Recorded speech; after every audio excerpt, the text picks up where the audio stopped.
नमस्कार, आदाब, सत श्री अकाल, राम राम सा खमा गणी। मैं कल्याण राय का आपके अपने YouTube चैनल कलाम एजुकेशन पॉइंट पर आप सभी का हार्दिक स्वागत करता हूं। आज के इस लेक्चर में हम 7th की ग्रामर के बारे में चर्चा करेंगे। तो इसमें पहला टॉपिक है टेंस, जिसका हिंदी में तात्पर्य है काल यानी कि समय। तो जो टेंस है उसका हिंदी में अर्थ होता है काल। तो सभी बच्चे बोलेंगे जय महाकाल। अब शुरुआत करेंगे। तो टेंस का अर्थ होता है एक तो समय और दूसरा इसका तात्पर्य कार्य का भी पता चलता है। तो हम टेंस की परिभाषा लिखेंगे कि टेंस किसे कहते हैं। तो ग्रामर के ऐसे नियम जो हमें बताते हैं कि कार्य कितना हुआ है और कितने समय में हुआ है। तो टेंस की परिभाषा लिखेंगे ऐसे नियम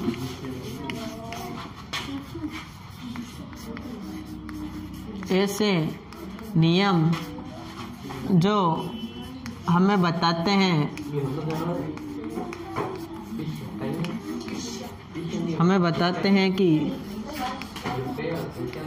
कार्य कितना हुआ है और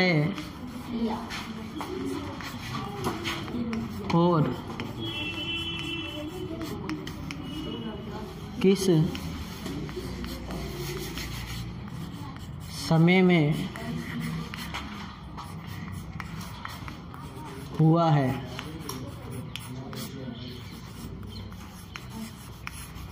तो ऐसे नियम जो हमें बताते हैं कि कोई भी कार्य कितना हुआ है और किस समय में हुआ है, उसके बारे में हमें टेंस बताता है। तो एक चीज़ हमने देखी, तो टाइम से हमें एक तो पता चलेगा टाइम का और दूसरा पता चलेगा किसका, वर्क का, यानी कि कार्य का, समय और कार्य का, समय और कार्य।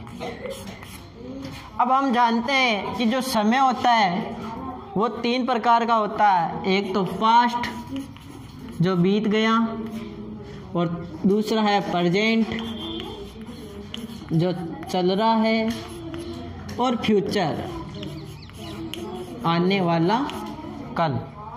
तो फ्यूचर में हम आने वाले समय की बात करेंगे। पास्ट हमें जो बीत गया है उसके बारे में बताता है, और जो प्रेजेंट है जो अभी चल रहा है उसके बारे में पता करता है। अब जो वर्क है, वर्क के आधार पर भी इसके 4 प्रकार होते हैं। वर्क भी 4 प्रकार का होता है। तो पहला है इनडेफिनेट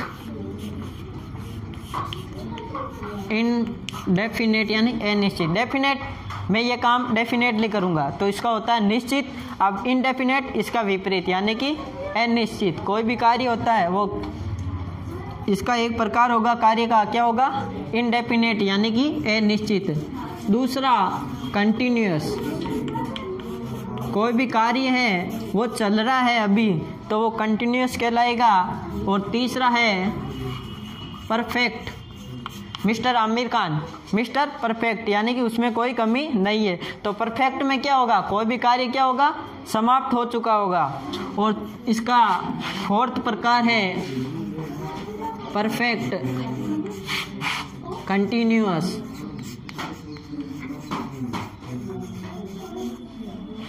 इसमें भी काम चल रहा होगा। तो टाइम के आधार पर 3 भाग होते हैं, पास्ट, प्रेजेंट और फ्यूचर। और वर्क के आधार पर indefinite, continuous, perfect, perfect continuous.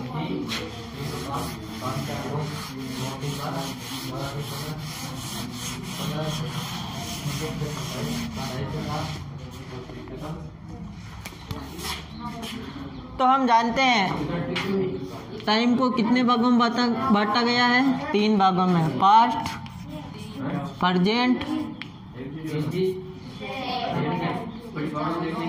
और फ्यूचर। तो जो पास्ट है उसके भी 4 काम होंगे। पास्ट में भी इंडेफिनेट,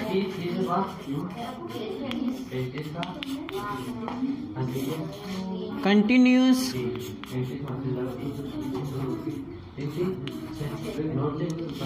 परफेक्ट और परफेक्ट कंटिन्यूअस।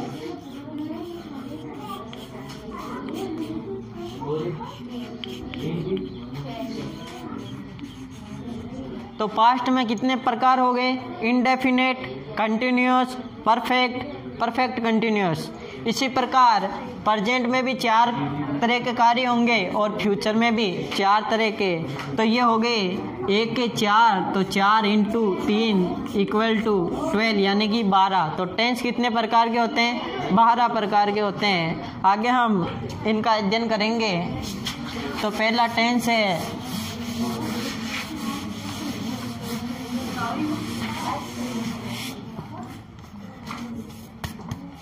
जैसा कि किसी स्वतंत्रता दिवस पर अगर हम कार्यक्रम करते हैं तो स्वतंत्रता दिवस के दिन सभी स्कूल की जो विद्यालय की जो सभी छात्र या छात्राएं वो वहाँ पर एकत्रित होती है। तो उन छात्रों को पहचानने के लिए उनकी एक विशेष वेशभूषा होती है। अलग अलग स्कूलों की क्या होती है? अलग अलग ड्रेसेस होती है। तो उन ड्रेसेस को हम आसानी से पहचान सकते हैं कि ये लड़का किस स्कूल से है। उसी तरह जो प्रेजेंट, पास्ट और फ्यूचर है उनकी भी क्या होती है? ड्रेसेस होती है। तो अब इन्हें हम क्या पहनाएंगे? ड्रेसेस। तो प्रेजेंट की ड्रेस होती है, इसी तरह पास्ट की होगी और फ्यूचर की होगी। तो प्रेजेंट की ड्रेस है वो होगी do, does, is, are, am, has और have. Do, does, is, are, am, has, have ये किसकी ड्रेस होगी? प्रेजेंट। और पास्ट में होगी ये डू, डज किस में चला जाएगा? डिड में। और इज, आर, एम वॉज, वर में। और हैज और हैव हैड में।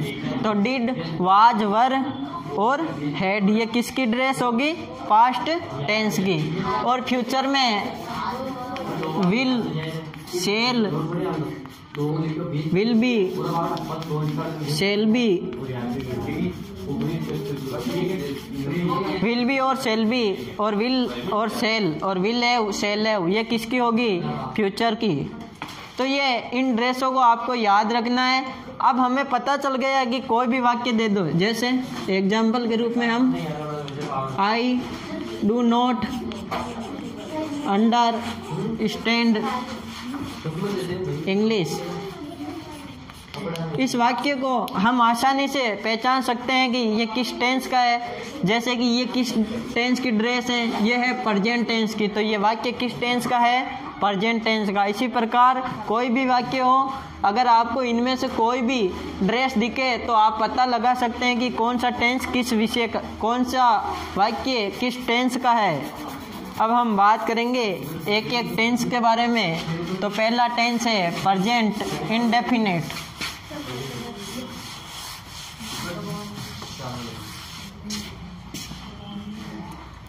प्रेजेंट इंडेफिनिट की बात करने से पहले हम कंटिन्यूअस और इंडेफिनिट और परफेक्ट तीनों के बारे में बात करेंगे। तो पहला है इंडेफिनिट,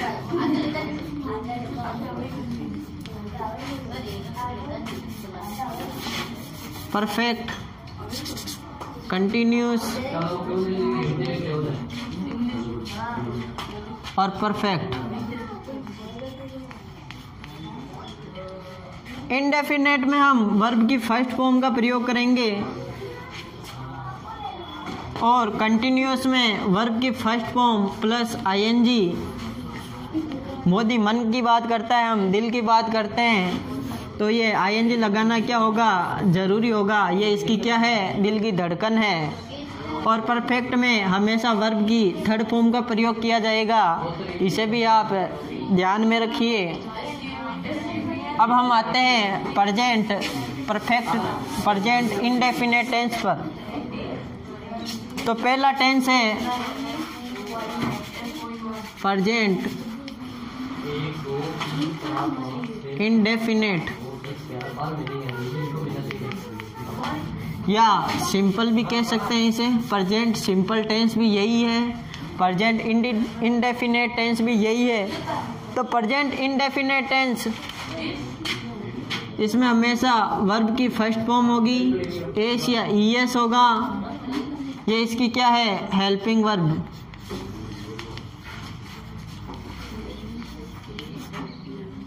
क्या है? हेल्पिंग वर्ब, इसकी हेल्पिंग वर्ब होगी डू और डज। तो हेल्पिंग वर्ब होगी डू और डज। अब जो प्रेजेंट इंडेफिनिट टेंस की जो हिंदी में परिभाषा है कि हम हिंदी में इसको कैसे पहचान करेंगे, तो हिंदी में पहचान है ता है, ती है, ते है। अब कोई भी वाक्य आपको दे दे, अगर उस वाक्य के अंत में ता है, ती है, ते है ये शब्द दिखे तो वो कौन से टेंस का होगा? प्रेजेंट इंडेफिनिट टेंस का। जैसे उदाहरण, मैं आपको पढ़ाता हूँ,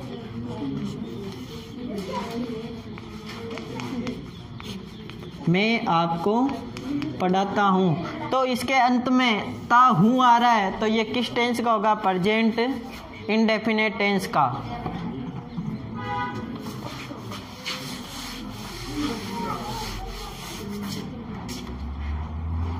अब जैसे कोई भी सेंटेंस होता है तो इसके सामान्यतः 3 प्रकार होते हैं। कोई भी सेंटेंस यानी कि वाक्य, उसके कितने प्रकार होते हैं? 3 प्रकार होते हैं, अफर्मेटिव, नेगेटिव और इंटेरोगेटिव। तो इसका सेंटेंस है अफर्मेटिव एक प्रकार सेंटेंस का, दूसरा है नेगेटिव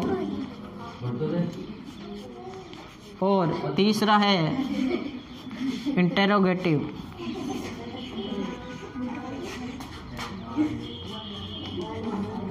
सकारात्मक या साधारण,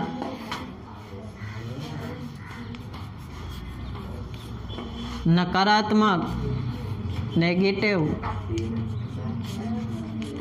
और इंटेरोगेटिव यानी प्रश्नवाचक। अब हम एक एक की बात करेंगे। तो सर्वप्रथम हम अफर्मेटिव वाक्य के बारे में चर्चा करेंगे और इसे उदाहरण सहित समझेंगे। तो अफर्मेटिव पहला टेंस होगा अफर्मेटिव।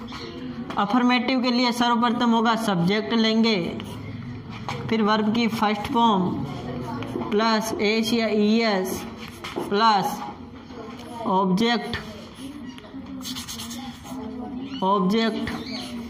Plus other word. तो अफर्मेटिव के लिए जो प्रेजेंट इंडेफिनिट का फॉर्मूला होगा उसमें सर्वप्रथम हम सब्जेक्ट लेंगे, फिर वर्ब की फर्स्ट फॉर्म एच या ईएस, फिर ऑब्जेक्ट और फिर अदर वर्ड। तो हम जैसे एक उदाहरण लेते हैं, मैं आपको पढ़ाता हूँ।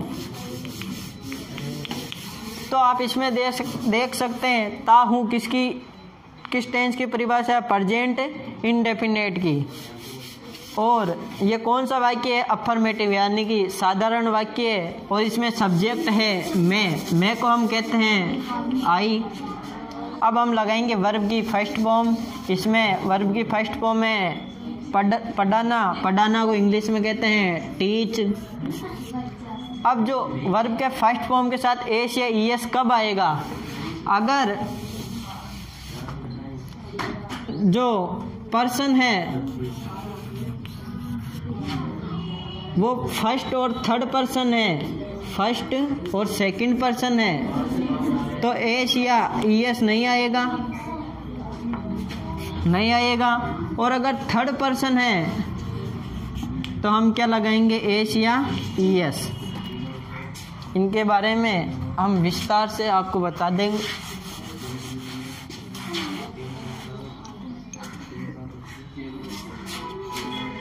आई, वी, यू और दे, इनके साथ एस या ईएस आपको नहीं लगाना है।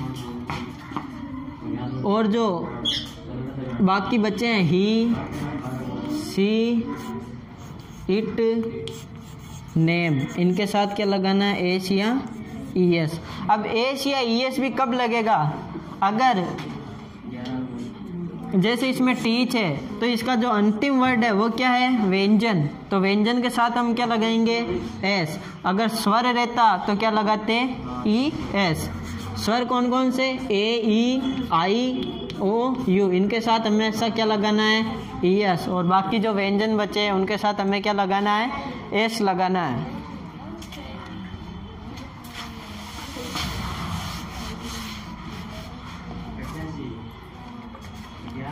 तो यहाँ पर होगा आई फर्स्ट पर्सन है तो हमें एस या ई एस नहीं लगाना है। पढ़ाना को टीच कहते हैं तो टीच की स्पेलिंग लिख देनी है आपको। और फिर ऑब्जेक्ट यानी आपको तो योर, और full stop, I teach your. आप I teach you, I teach you आएगा। एक उदाहरण के जरिए और समझेंगे हम इसे। दूसरा उदाहरण, राम खाना खाता है, तो इसकी हिंदी में पहचान होगी ता है, तो प्रेजेंट इंडेफिनिट टेंस है। इसमें सब्जेक्ट देखो क्या है, राम। अब हम क्या लगाएंगे, वर्ब की फर्स्ट फॉर्म। वर्ब की फर्स्ट फॉर्म क्या है, खाना। खाने को हम कहते हैं ईट। अब राम कौन सा पर्सन है, थर्ड पर्सन, तो एस या ई एस लगेगा। अब ईट, ये टी क्या है, व्यंजन, तो हम क्या लगाएंगे, एस। अगर यहाँ स्वर होता तो क्या लगाते, ई एस। और खाने को क्या कहते हैं, फूड, तो राम ईट्स फूड। यह हुआ प्रेजेंट अफर्मेटिव इंडेफिनिट टेंस में अफर्मेटिव तरीका। अब हम बात करेंगे इसी में नेगेटिव की बात करेंगे। तो जो नेगेटिव सेंटेंस होते हैं उनके बारे में बात करेंगे।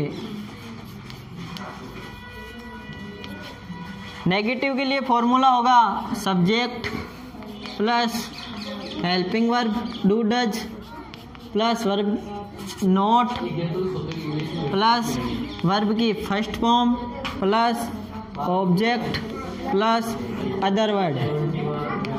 तो प्रेजेंट इंडेफिनिट टेंस में जो नेगेटिव सेंटेंस है उनके लिए फॉर्मूला होगा सर्वप्रथम सब्जेक्ट, फिर डू डज, फिर तीसरे नंबर पर नोट, और वर्ब की फर्स्ट फॉर्म, ऑब्जेक्ट और अदर वर्ड। उदाहरण से हम इसे समझते हैं। उदाहरण है, मैं आपको नहीं पढ़ाता हूँ। तो मैं आपको नहीं पढ़ाता हूँ, इसमें नहीं आ रहा है, यानी कि ये नेगेटिव वाक्य है। और नेगेटिव वाक्य के लिए ये फॉर्मूला लगेगा। तो इसमें सब्जेक्ट है मैं के लिए हम यूज करेंगे आई। फिर अब डू या डज किसके साथ लगाना है, इसका निर्धारण करने के लिए हम आई, वी, यू और दे, इनके साथ तो क्या लगेगा, डू लगेगा।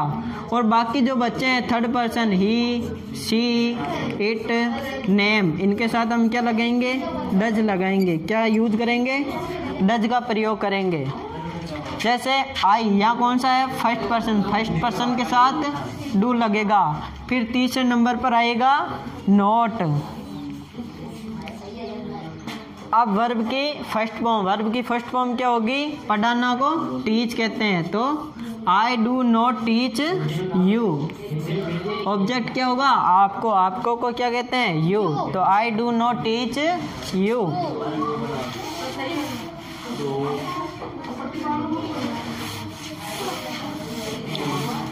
एक उदाहरण और समझेंगे हम। दूसरा उदाहरण है इसका, राम विद्यालय नहीं जाता है। तो ये ता है प्रेजेंट इंडेफिनिट टेंस हो गया, और नहीं है तो नकारात्मक हो गया। तो इसके लिए फॉर्मूला यूज करेंगे subject plus do does plus not plus verb की first form plus object plus other word. तो राम हो गया यहाँ सब्जेक्ट, तो राम। अब हम क्या करेंगे कि ये थर्ड पर्सन है या फर्स्ट पर्सन है, तो ये है थर्ड पर्सन, और थर्ड पर्सन के लिए हम यूज करेंगे डज। तीसरे नंबर पर क्या आएगा, नोट आएगा, और वर्ब की फर्स्ट फॉर्म जाना को हम गो कहेंगे, गो टू, अदर वर्ड में स्कूल, गो टू स्कूल। यहाँ पर टू प्रीपोजिशन के रूप में प्रयोग की जाती है, तो Ram does not go to school. अब हम इंट्रोगेटिव की बात करेंगे।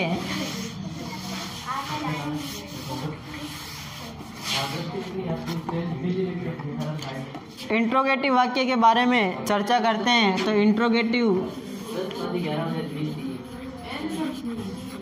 इंट्रोगेटिव के लिए फॉर्मूला होगा helping verb plus subject plus verb की first form plus object plus other word और प्रश्नवाचक चिन्ह। तो इंट्रोगेटिव के लिए जो फॉर्मूला होगा वो होगा हेल्पिंग वर्ब डू या डज सब्जेक्ट प्लस वर्ब की first form plus object plus other word और प्रश्नवाचक चिन्ह। उदाहरण नंबर 1, क्या शाम खाना खाता है। और दूसरा वाक्य है क्या तुम विद्यालय जाते हो। दूसरा वाक्य है क्या तुम विद्यालय जाते हो। इन दो वाक्यों के थ्रू हम इंट्रोगेटिव का जो वाक्य है उनको समझेंगे। तो इसमें सर्वप्रथम पहला वाक्य क्या शाम खाना खाता है, तो क्या आ गया, तो ये कौन सा होगा, इंट्रोगेटिव होगा। और ता है तो प्रेजेंट इंडेफिनिट टेंस होगा। तो इसमें सब्जेक्ट पहले हम हेल्पिंग वर्ब लगाएंगे, और हेल्पिंग वर्ब के लिए हमें सब्जेक्ट का होना आवश्यक है। तो यहाँ पर सब्जेक्ट है श्याम, और श्याम कौन सा प्रश्न है, थर्ड पर्सन, और थर्ड पर्सन के साथ हम कौन सी वर्ब यूज करेंगे, डज। तो क्या होगा, डज। अब हम सब्जेक्ट लिखेंगे, सब्जेक्ट होगा श्याम, और हेल्पिंग वर्ब, वर्ब की फर्स्ट फॉर्म खाना को हम ईट कहते हैं तो ईट आएगा, और खाना को फूड, और प्रश्नवाचक चिन्ह तो डज श्याम ईट फूड। इसी तरह दूसरा वाक्य, इसमें सब्जेक्ट है तुम, यह है सेकंड पर्सन, और सेकंड पर्सन के साथ हम यूज करते हैं डू। तो डू और सब्जेक्ट होगा यू, और helping verb go to school.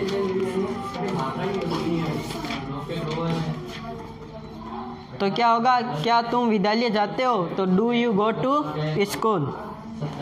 इस प्रकार हम इंट्रोगेटिव हो गया। अब इंट्रोगेटिव भी दो प्रकार का होता है। एक इंट्रोगेटिव जिसमें हमेशा हाँ या ना में उत्तर आता है, जैसे क्या श्याम खाना खाता है, हाँ। क्या तुम विद्यालय जाते हो, हाँ या नहीं में उत्तर आएगा। एक दूसरा प्रकार होता है डबल इंट्रोगेटिव, जिसमें हमें जवाब देना पड़ता है और WH वर्ड से स्टार्ट होता है, जैसे तुम क्यों रोती हो, तुम कहाँ जाती हो, तुम कैसे खाते हो। तो उनमें हमें हाँ या ना में जवाब न देकर दूसरी जवाब देना पड़ेगा, तो उन्हें डबल इंट्रोगेटिव कहेंगे। उनकी भी बात करेंगे हम।